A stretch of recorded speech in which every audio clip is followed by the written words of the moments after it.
استعمال کرتے ہیں، اس سے کتنا بڑا نقصان ہوتا ہے، کئی دسیوں فضیلتوں سے انکار ہوتا ہے صرف ایک ولادت کے لفظ سے انکار کرنے سے۔ سب سے بڑا انکار اسی پہ کہ جو ہمارے 1400 سال سے ہمارا عقیدہ ہے کہ مولود کعبہ کہ علی ابن ابی طالب کی ولادت خانے کعبہ میں ہوئی، اس سے ہی انکار ہو جاتا ہے۔ پھر یہ بیکار ہو جائے گا کہ جناب فاطمہ بنت اسد کا چل کے خانہ کعبہ کی جانب جانا اور خانہ کعبہ میں چونکہ تالا لگا ہوا ہے اور آپ دیوار پر ہاتھ رکھ کے خدا کی بارگاہ میں دعا کرتی ہیں کہ بار الہ اس مولود کے صدقے میں میری مشکل کو آسان فرما، لفظ مولود کا استعمال ہوا۔ اور پھر دیوار کا شق ہونا اور خانہ کعبہ کے اندر جناب فاطمہ بنت اسد کا داخل ہونا اور وہ ولادت کا ہونا، یہ تمام چیزوں کا انکار ہو جائے گا۔ لہذا ہمیں دیکھنا ہوگا کہ ولادت کے لفظ کے انکار پر ہمیں کتنا بڑا نقصان ہوتا ہے، کتنی ساری فضیلتوں کا انکار کرنا پڑے گا جس کو ہم سمجھتے ہیں کہ ہم ولادت کے لفظ کو ہٹا کے ان کی فضیلتوں میں کوئی اضافہ کرنے جا رہے ہیں۔ نہیں، فضیلتوں میں اضافہ نہیں ہو رہا، اس میں کوئی نقص نہیں ہے ولادت کے لفظ پر۔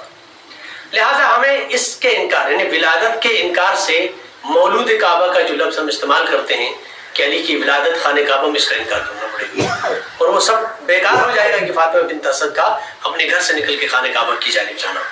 اور اس کے ساتھ ہماری دسیوں زیارات جس کے اندر لفظ مولود کا استعمال ہوا ہے، مفاتیح الجنان جس کے اندر شیخ عباس قمی نے زیارات کو جمع کیا ہے، ان سب کا انکار کرنا پڑے گا۔ اب زیارت وارثہ میں اور دیگر زیارات میں جو لفظ استعمال ہوا ہے، ہم خود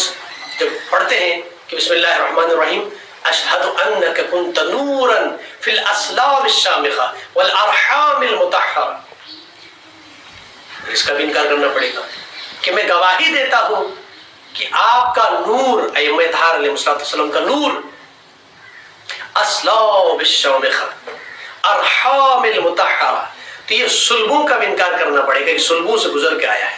پھر ارحام المطہرہ کا بھی انکار کرنا، کسی رحم میں نہیں رہا، اس لیے ان کا تو نزول ہوتا ہے،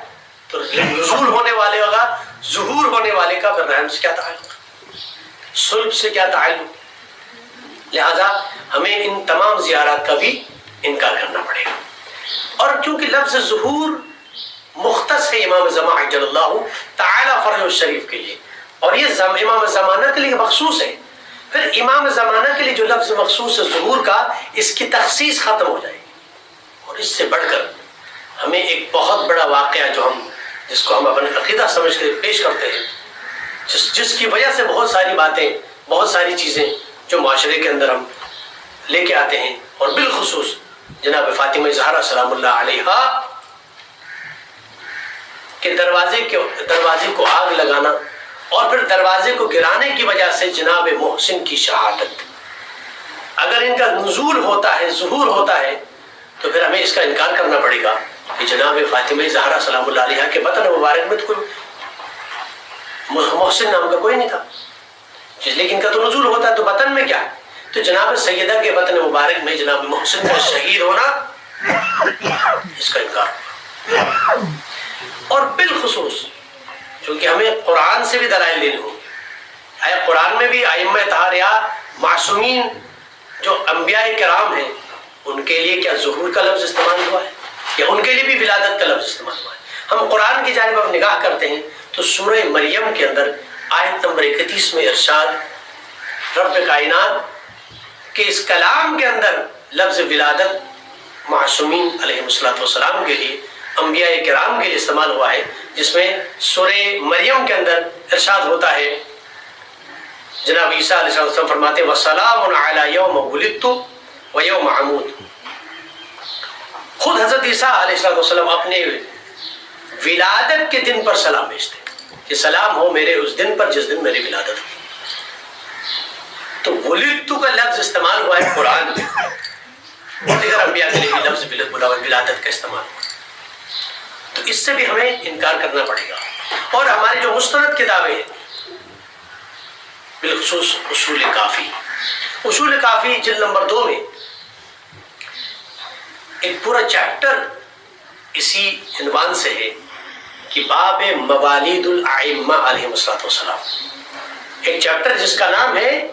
ائمہ فاطمہ کی ولادتوں کا تذکرہ جس کے اندر موجود ہے، موالید.